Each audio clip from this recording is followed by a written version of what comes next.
Picture चालू करो बे। प्यारे बच्चों, जो कुछ करना था कर लो, अब्बू आ रहे हैं। आप है 2019 और 2024 के चुनाव में अंतर है। 2019 के चुनाव में एक नेशनल वेव था, एक नेशनल मुद्दा था, नेशनलिज्म, राष्ट्रवाद का मुद्दा था, बालाकोट एयर स्ट्राइक हुआ था। इसमें वैसे कोई मुद्दे दिखाई नहीं पड़ते, कोई नेशनल वेव नहीं है। प्रदीप जी ठीक कह रहे हैं, अलग अलग राज्यों में आपको एक पार्टी के पक्ष में, किसी राज्य में दूसरी पार्टी के पक्ष में दिखाई पड़ता है चीज। तो अगर 19 जैसी स्थिति नहीं है माहौल के हिसाब से, तो मुझे लगता है 19 जैसे सीटें भी बीजेपी को आने की गुंजाइश मुझे कम दिखाई पड़ती है। ये बड़ी अच्छी बात कही आप। हिपोक्रेसी की भी सीमा होती है। बस खत्म।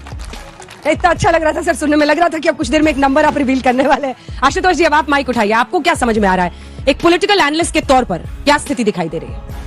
वाह बेटा, लगता है तुम गू खा के ही मानोगे। नहीं, मैं ना तो प्रदीप जी की तरीके से और ना ही संजय जी की तरह सेफोलॉजिस्ट में नहीं हूँ। हाँ। और इसलिए मैं कोई प्रेडिक्शन भी नहीं करूंगा। हाँ। लेकिन मैं दो तीन चीजें बड़े आराम से इस वक्त जो दिखने की कोशिश कर रहा हूं, मैं संजय जी की इस बात से पूरी तरीके से सहमत हूं कि 2014 में जिस तरीके से एक वेव आपको दिखाई पड़ रही थी, एक राष्ट्रीय नैरेटिव, नेशनल नैरेटिव दिखाई पड़ रहा था कि भाई कांग्रेस के खिलाफ लोगों के अंदर गुस्सा था। वो 2019 में आप देखिए बालाकोट का मसला था, पाकिस्तान में घुसकर मारने वाली बात थी। 2024 के चुनाव में वो पूरी तरीके से गायब है और यह भारतीय जनता पार्टी की सबसे बड़ी नाकामी है।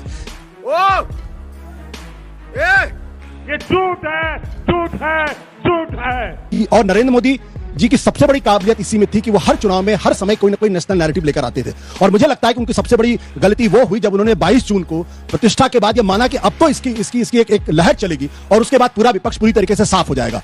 और उस चक्कर में नीतीश कुमार जी भी पटना में इधर से उधर पलटी मार के चले गए। मार्च के बाद से अगर आप बदलाव देखिए तो मार्च के बाद से बिल्कुल स्पष्ट बदलाव है।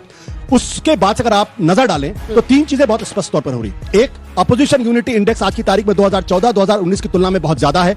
दूसरा, ग्राउंड लेवल पे मुझे इस बात की बिल्कुल उम्मीद नहीं थी कि विपक्षी पार्टियों के बीच में, रीजनल पार्टियों के बीच में अच्छा कोऑर्डिनेशन होगा। वो अच्छा कोऑर्डिनेशन है। सीट डिस्ट्रीब्यूशन को लेकर दिक्कतें आई, लेकिन वो आप उसका कहीं नजर नहीं आ रहा है।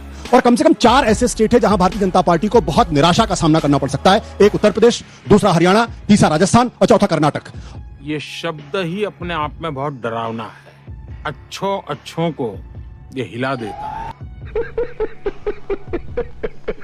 मैं इसमें जानबूझकर महाराष्ट्र और बिहार का जिक्र नहीं करना चाहता क्योंकि बहुत प्रेडिक्टेबल लाइंस पे वहां पे है।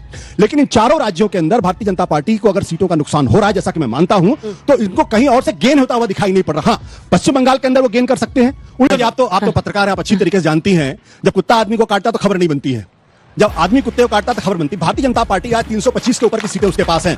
अगर वो सीटें लूज कर रही हैं तो ये सबसे बड़ी खबर है। भाई कांग्रेस पार्टी ऑलरेडी 50-55 पे थी। कांग्रेस पार्टी पे अगर 2 सीटें घट भी जाती हैं, 2 सीटें बढ़ जाती हैं, कोई वो खबर नहीं। खबर तो यह है कि नरेंद्र मोदी जैसे नेता के बावजूद, अमित शाह जैसे चाणक्य के बावजूद अगर भारतीय जनता पार्टी की सीटें घटती हुई दिखाई पड़ रही हैं तो चर्चा उसी पे होगी और हर प्लेटफॉर्म पे चर्चा होगी और हर आदमी उसी की बात करेगा। अजय आलोक जी, लवणेन भोजन। अगर आंध्र तमिलनाडु के अंदर भारतीय जनता पार्टी एक सीट भी अगर पाती है तो 100% की ग्रोथ है। आंध्र प्रदेश में अगर एक सीट भी पाती है तो 100% की ग्रोथ है। अगर आप उस पर गर्व करना चाहते हो तो करें, मुझे कोई दिक्कत नहीं। मेरे ऊपर कहा गया कि मेरा घूम गया है। भाई मैं तो ये नहीं कह रहा हूं मेरी भैंस कोई खोल ले गया। मैं ये तो नहीं कह रहा हूं भारतीय क्रिकेट टीम में किनका सिलेक्शन होने वाला है। मैं ये तो नहीं कह रहा हूं मेरी मंगलसूत्र कोई लेके जा रहा है। अरे बेटे, तुझे थकान नहीं लग रही क्या?